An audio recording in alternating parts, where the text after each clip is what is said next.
Agaseke k'amakuru mu karere ngapfunduriye muri Uganda, itsinda ry'abadepite bo mu ishyaka riri ku butegetsi NRM ryemeje ku bwumvikane busesuye ko Jacob Botobote ahatanira umwanya wa perezida w'inteko ishinga amategeko naho Thomas Tayibwa agahatanira kuba visi perezida. Iki ni icyemezo cyafatiwe mu nama yo ku rwego rwo hejuru yewe na perezida Museveni ku cyumweru.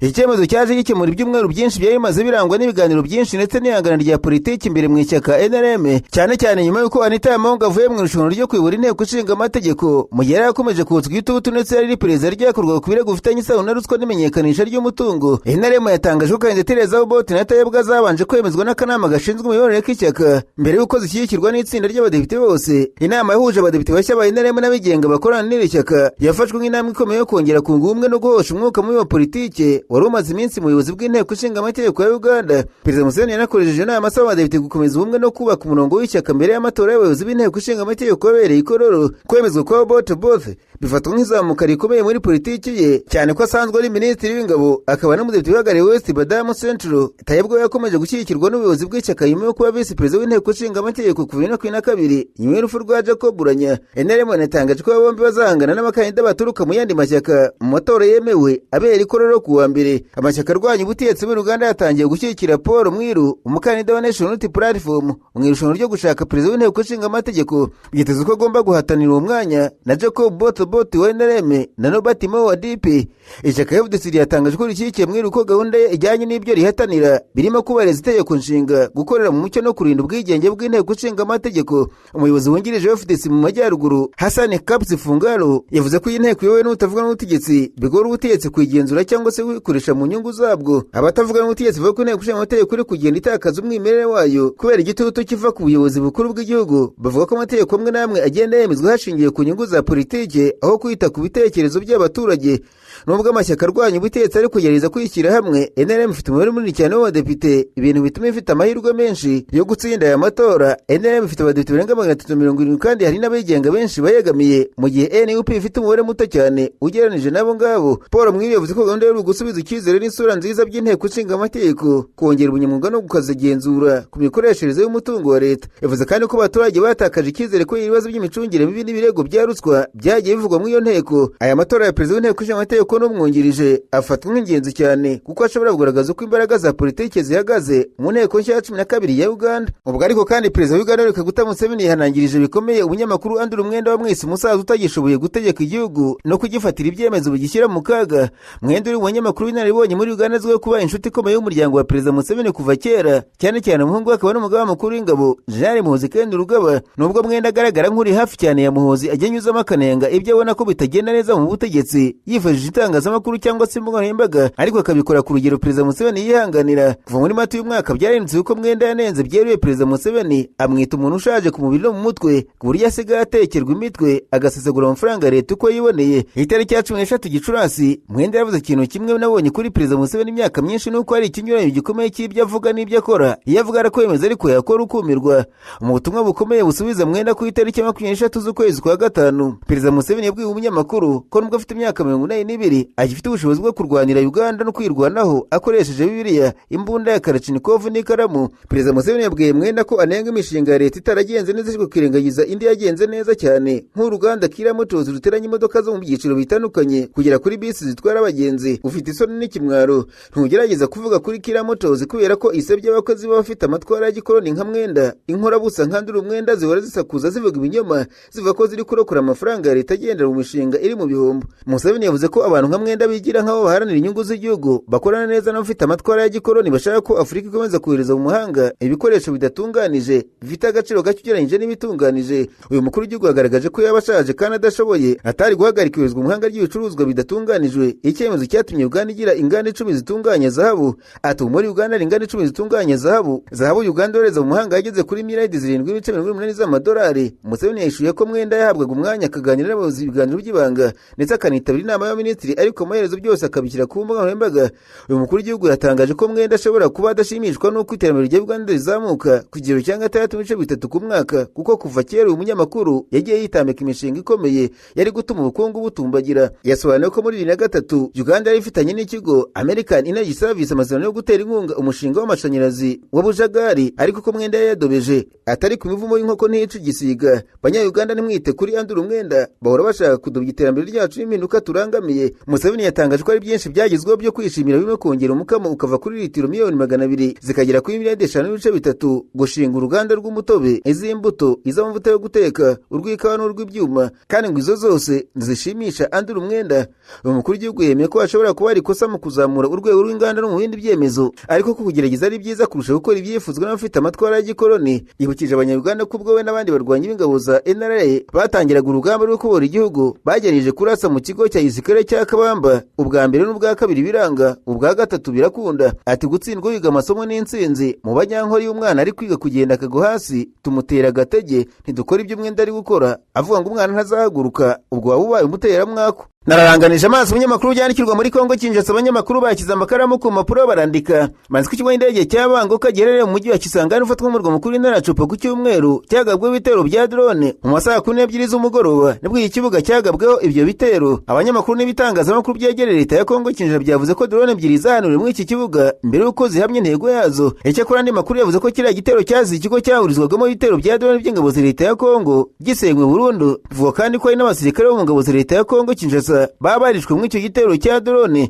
Inyuma y'icyo gitero ingendo z'indege ziva n'izijya kuri kiriya kibuga zabaye zihagaritswe. Kugeza ubu ntiramenyekana babarashe kuri kiriya kibuga, gusa n'ubwa gatatu kirashweho kuva uyu mwaka watangira. Mu nshuro 2 zabanje umutwe wa M23 wigambye ko ari wari inyuma y'iraswa ryacyo. Byari nyuma yo gushinja ihuriro ry'ingabo za leta ya Kongo kukifashisha mu kugaba ibitero mu ducurira mutwe ugenzura by'umwihariko mu hantu hasanzwe hatuye n'abaturage benshi. Ingabo za leta zimaze iminsi zarakajije ibitero bya drone mu bice M23 igenzura, birimo ibimaze iminsi byibasira igice cya Minembwe. Gusa mu minsi 2 ishize izi ngabo zanagabye ibitero bikomeye bya drone mu duce twa Rubaye na Rumangabo. Ni ibitero bikunze guhitana ubuzima bw'abaturage benshi, ndetse mu minsi yashize abishwe n'ibyo bitero barimo Lieutenant Colonel Wiringoma wahoze ari umuvugizi w'ingabo za M23, cyo kimwe n'umufaransa kazi Karine Bouisse wakoreraga ishami ry'umuryango w'umuryango ryita ku bana UNICEF wiciye mu gitero cya drone cyarashwe mu mujyi wa Goma. Ishami ry'umupira w'amaguru muri Kongo Kinshasa ariko kandi FECOFA ryatangaje ko ikipe y'igihugu ya Kongo yahinduye gahunda y'urugendo rwo kwitegura igikombe cy'isi kubera ingamba zafashwe zijyanye n'icyorezo cya Ebola. Mu itangazo ryashyizweho ahagaragara nyuma y'inama yabaye hagati ya FECOFA ndetse na FIFA, ubuyobozi bw'umupira muri Kongo bwemeje ko ikipe y'igihugu yagomba kubanza kunyura i Kinshasa mbere yo gukomereza imyitozo mu Bubiligi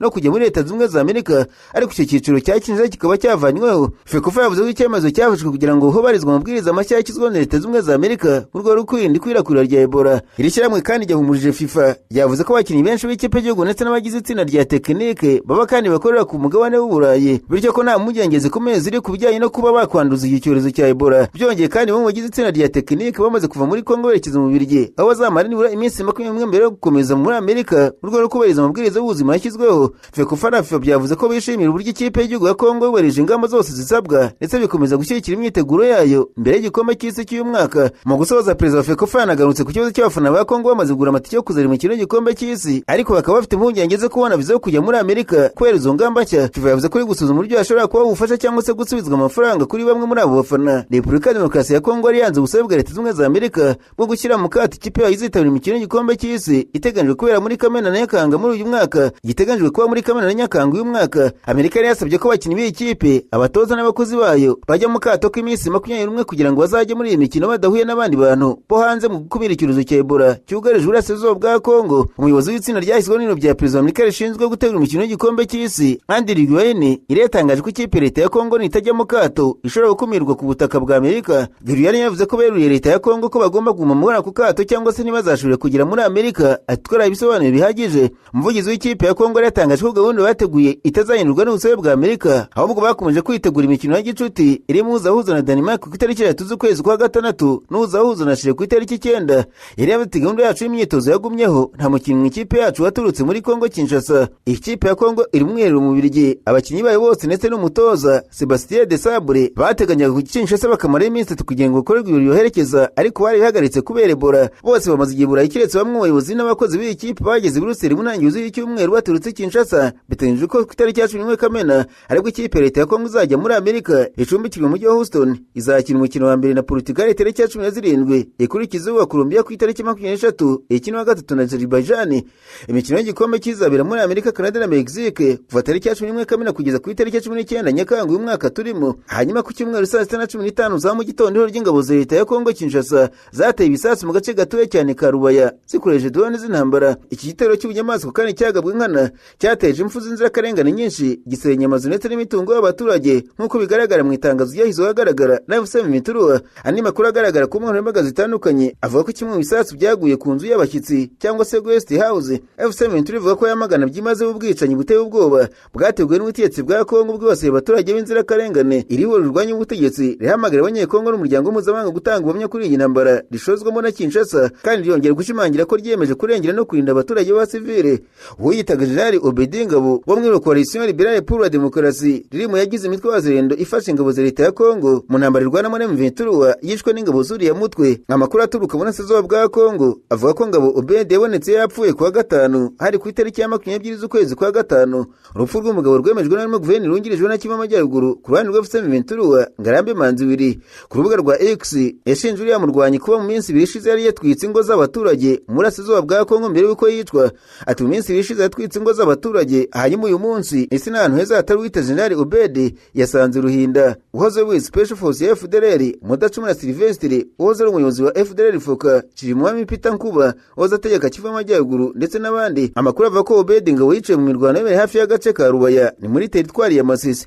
Mabwire kandi ko ku cyumweru nanone isaa moya za mu gitondo ihuriro ry'ingabo za leta ya Kongo Kinshasa zagabye ibitero bya bombe kandi bitavangura mu gace gatuye cyane ka Rumangabo ndetse no ku nkambi y'abashinzwe kurinda pariki y'igihugu ya Virunga bakoresheje indege zitagira abapilote z'intambara za CH4. Itangazo rya FCM23 ku makuru make ava ku rugamba rivuga ko igitero cy'ubunyamaswa cyahitanye ubuzima bw'abantu, kibi bitera bwo mu baturage ba civile kandi cyangiza ibintu byinshi ku mazu n'imitungo by'inzirakarengane. Kimwe nuko byagenze mu mujyi wa Rubaya, ingabo zirwanira ubutegetsi bwa Kongo ngo zakeje umurego mu bitero bigabwa mu turere dutuye cyane nka Karingi, Bidegu, Gakenke, Rugezi, Karonge na Mikenke. Aho ni muri Minembwe bakoresha indege zitagira pilote za kamikazi za KT-6. Ibyo bisasu byatangiye korezwa kuwa gatandatu isaa 5 z'ijoro bikomeza kugeza ku cyumweru isaa 10 za mu gitondo, bishyira abaturage ba civile mu biteye ubwoba ndetse no kwiheba muri teritwari ya Karehe nk'uko FCM23 ikomeza bivuga. Ku cyumweru n'ubundi isaa 9 z'urukera ingabo z'ubutegetsi bwa Kongo zagabye ibitero ku duce dutuye cyane twitwa Cyangugu no mu nkengero zaho, bituma abaturage benshi bahunga ndetse byangiza imitungo yabo yewe n'imibereho y'abaturage.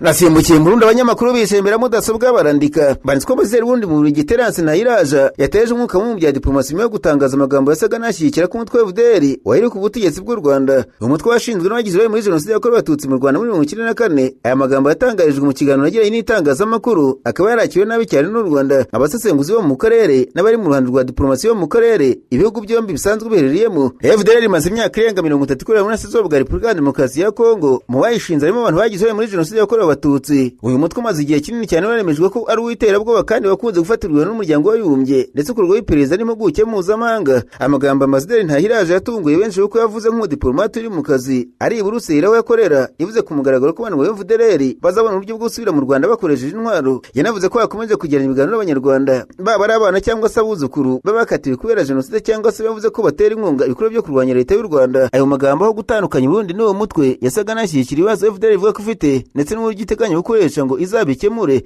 Mu kugira icyo bivugaho Minisitiri w'Abanyamahanga w'u Rwanda Olivier Nduhungire yavuze ati biratangaje kubona abasirikare b'u Burundi uhagarariye igihugu cye mu bwami bw'Ububiligi yemera kandi azi neza amahame ya diplomasi gutangaza amagambo nk'ayateza ubushyamirane ku gihugu cy'abaturanyi ndetse agasezeranya gushyigikira igitero cya FDL ku Rwanda kandi azi amateka ya jenoside ifite ku Rwanda. Minisitiri ntiyahise atangaza ingamba za diplomasi zizafatwa, ariko amagambo akoresha agaragaza neza uburakari bwa Kigali. Ku mbuga nkoranyambaga abantu bahise batangira kubivugaho cyane. Ubutumwa bumwe bwakwirakwijwe cyane kuri X bwavuze ko Amazeri ari gukora propaganda cyangwa icengeza amatwara mbi umushinja ko ari gukuraho icyasha FDL imana igiye no gukongeza urwango rushingiye ku moko. Mu butumwa ku rubuga rwa X bwagiraga buti buri wese azi ko bafite ibindiro inyuma mu Burundi ndetse no muri Kongo. Aravuga imigambi bibesha butegetsi bwa Ndayishimiye na CNDD-FDD. Ibi ntibikuye na gato ku rwego rwa ambasaderi. Iki kibazo cyarushijeho gukomera nyuma y'amakuru avuga ko ibikorwa bya ambasaderi bitagarukiye ku magambo gusa nk'uko amakuru aturuka ku bantu bazi neza gahunda ya FOCODE abivuga. Umushakashatsi wo muri Société Civile Pacifique Ninihazwe yari yatangaje mbere ko inama zateguraga ibikorwa byo guhungabanya u Rwanda zaberaga muri ambasade Burundi i Buruseli. Ivuga ko Ntahiraje yakiraga abanyarwanda mu nama zibanga mu biro bye, zimwe muri zo zikamara amasaha menshi. Aya makuru ntabwo aremezwa ku buryo bwigenga, ariko yongera uburemere ku kibazo cyari cyatangiye nk'impaka zishingiye ku kiganiro cya televiziyo. Kugeza igihe inkuru yatangarijwe Burundi ntabwo bwari bwagira icyo butangaza cyo kwisobanura cyangwa se kwisubiraho. Ambasade Burundi Buruseli nayo ntiyabashije kuboneka kugira ngo igire ikivuga kuri iki kintu ubwo umunyamakuru atarife mu Rwanda yabazagayo. Ibaye mu gihe ibintu bitari bisanzwe byoroshye hagati y'ibihugu byombi. Ingabo z'u Burundi ziri mu burasirazuba bwa Kongo zimaze zifatanije n'iza leta ya Kongo, ibintu u Rwanda n'urya FCM abanenzi bavuga ko ari ugushyigikira ibikorwa bya gisirikare byibasira abatutsi bo muri ako karere. FDL nayo izwiho gufatanya n'izo ngabo nk'uko byemejwe n'impuguke za Loni, bityo kuba amazina agaragariza impuhwe cyangwa se ubushake bwo gushyigikira uwo mutwe bikaba birenze amakosa asanzwe ya diplomasi. Ku Rwanda nk'igihugu kibakiye ku isezerano rya ntibizongera ukundi nyuma ya jenoside yakorewe abatutsi mu Rwanda, amagambo nk'aya ngaya yaturutse ko yaga igihugu cy'abaturanyi mu Burayi ntabwo afatwa nk'amagambo ya politiki asanzwe. U Rwanda rwagaragaje mu buryo butuje ariko bushikamye ku mutekano w'abaturage barwo atari ikintu buri wese yakinisha ngo bipfe ku mugwa amahoro. Igihugu cyanyuze mu icwa riteguye neza ry'abaturage barenga miliyoni imwe mu mezi 3 gusa, mu gihe isi yari ihugiye mu mpaka za diplomasi. Ntigishobora gufata iterabwoba rituruka hanze nk'amagambo gusa. Niba Bujumbura ifite umugambi wo gushyigikira amagambo ya Ambasaderi cyangwa se yarayeretse kubera uburangare, byazamije cyane umubano wari usanzwe utifashe neza hagati y'ibihugu byombi. Kandi muri diplomasi amagambo agira aho agera, ayo yageze i Kigali neza, kandi igisubizo cy'u Rwanda bishoboka ko kitazarangira ku itangazo gusa. Ibyo Ntayiraje yavuze bisa n'ibyo Perezida w'u Burundi yigeze kuvugira muri kaminuza Kinshasa avuga ko azashyigikira urubyiruko cyangwa se abandi bashagurika ubutegetsi bw'u Rwanda. Muri uyu mwaka ushize Perezida Ndayishimiye yavuze ko ingabo ze zishobora kugera i Kigali bitazigoye ziciye ahitwa mu Kirundo mu majyaruguru y'u Burundi, no kuvuga muri Burasirazuba bw'u Rwanda bushyira mu majyepfo winjiye ku mupaka wa Nemba mu karere ka Bugesera. Mugenzi w'utegeka Kongo Kinshasa nawe mbere yo kwiyamamaza mu matora aheruka yatangaje kuri imwe muri radiyo zo mu gihugu cye ko azahagarara i Goma Karasi Kigali bitamugoye. Ibi byose byarakaje u Rwanda ndetse Perezida Paul Kagame yavuze kenshi ko ibyo bitazarangira aho ngaho kuko igihugu cye gifite ubushobozi bwo kugenda n'amaguru kikageraho abanzi bacyo bagihigira baherereye. Yavugiye muri Kigali Convention Center ubwo yizihizwaga umunsi wo kwibohora hari tariki ya Nyakanga 2025. Agaseke k'amakuru mu karere ngafunikire muri Kenya, abanyamakuru bakozeje ba muri no barandika manzi ko umuyobozi mukuru wa polisi ya Kenya Douglas Kanja Kirocho yahinduye abayobozi b'umutwe wa polisi barindaga umutekano wa Perezida William Ruto nyuma y'umuturage baciye muri Bunyakamugero ndetse akamufata ku rutugu. Ubwo Perezida Ruto yaga ubutumwa abaturage bari mu isengesho yo gushima Imana mu gace ka Ganze kare mu gace ka Kilifi ku itariki ya 20 hari ku cyumweru, umusore yacitse abarinda umukuru w'igihugu amusanga ku ruhimba mukura ku rutugu. Mu mwanya muto washinzwe umutekano Perezida Ruto bahise bamukurura barahamukura, ariko umukuru w'igihugu abasaba kumutwara neza anamusezeranya kubunyisha nyuma. Ikibazo cyazuye impaka ku myitwarire y'abashinzwe kurinda Perezida Ruto kuko ni kenshi abaturage babacika bakamugeraho. Muri umwaka bimaze kuba inshuro zirenga 3. Kanje yatangaje ko nubwo bashinzwe umutekano bakuye bwangu uyu musore aho Perezida Ruto yavugiraga ijambo, urangare butuma umutekano w'umukuru w'igihugu vogerwa butagomba kwihanganirwa kandi ko ari ikibazo gihangayikishije abaturage cyane. Umuyobozi wa polisi ya Kenya yatangaje ko yashyizeho itsinda rishinzwe gukora iperereza ku buryo uyu musore yageze kuri Perezida Ruto, anateguza ko hagiye gukorwa impinduka mu bamurinda. Muri indi tangazo ryakurikiyeho, Kanje yatangaje ko nakirwa amayo uri umuyobozi w'umutwe wa polisi barinda Perezida Ruto yakuye muri izi nshingano asimbuzwa William Musawe. Judah Matthews Jigwiyo wari mu kiruhuko cy'akazi yasabwe kukigumamo mu gihe ategereje gushyirwa mu kiruhuko cy'izabukuru. Ku mwanya w'umuyobozi wungirije w'umutwe wa polisi barinda umukuru w'igihugu yasimbujwe George Kirera.